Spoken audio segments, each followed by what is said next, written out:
time is 5:37. Just looking at those cute little dogs at the Humane Society just makes you want to go and take so many of them home. When I was reading this story in the newsroom earlier, I was like, maybe Caitlin could get Coco a friend. Listen, I love Coco, but Coco is a diva. Coco is— That is very true. She's got to be the queen of the household. She is. She barked me down, Alex. Yeah. She's like, who are you? Yeah.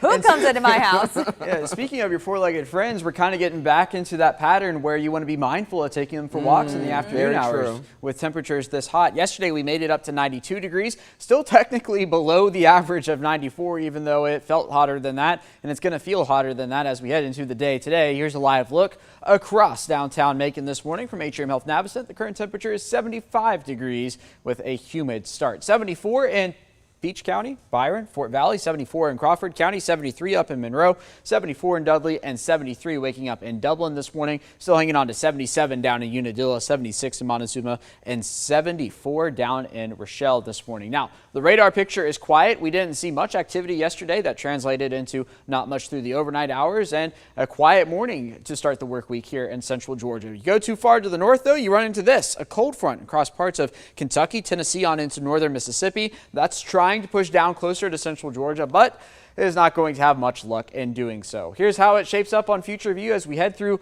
the day today. This is right now on into the afternoon hours, beginning to develop a little bit of activity, probably right around the noon hour. But once we get into the afternoon hours, we begin to watch these showers and storms approach the Interstate 85 corridor. A few of those will try to work into central Georgia by the time we get to the evening hours tonight. Maybe some locally heavy downpours at times, but that is out ahead of the front. That is not going to end up making it through the area. This is tomorrow morning. The actual front you can still see draped up there across portions of Alabama and northern Georgia.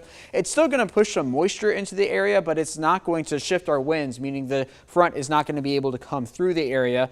Also meaning our winds are still going to be coming from the Gulf of Mexico and the Atlantic Ocean. So we're going to be looking at a humid stretch of days here as we get into the middle part of the week. And then again, more rain chances on into Wednesday. So the best chance of rain is going to be tomorrow, about a 70% chance of rain, then riding at 40% through the end of the work week here in central Georgia. The humidity, though, it's going to be high today and be relentless through the week. We're talking about dew points in the 70s today all the way through Sunday. And in fact, we might see even a little uptick there by the time we get to the end of the week. Dew points in the low 70s today, might be in the mid 70s by the time we get to Thursday and Friday. But still going to be humid nonetheless. It's just a few degrees of difference. 91 going to be the high temperature today, but again, the feels like temperature is going to be a bit warmer. We're talking about mid to upper 90s across the area, and we're going to waste no time getting there. 92 is what it's going to feel like right around 11 a.m. and then into the mid to upper 90s into the afternoon, feeling like 98 degrees by about 4 p.m. Still feeling like the upper 90s by the time we get to 6. Past 6 on into tonight, 73 going to be the overnight low with the sunset right around 8:43. Here comes the 7-day forecast. Even though those high temperatures are in the low 90s through the remainder of the work week, feels like temperatures right around 100, if not a few degrees over. Then comes the weekend. Then comes the mid 90s. Then we could be in heat advisory criteria, talking about feels like temperatures right around 105.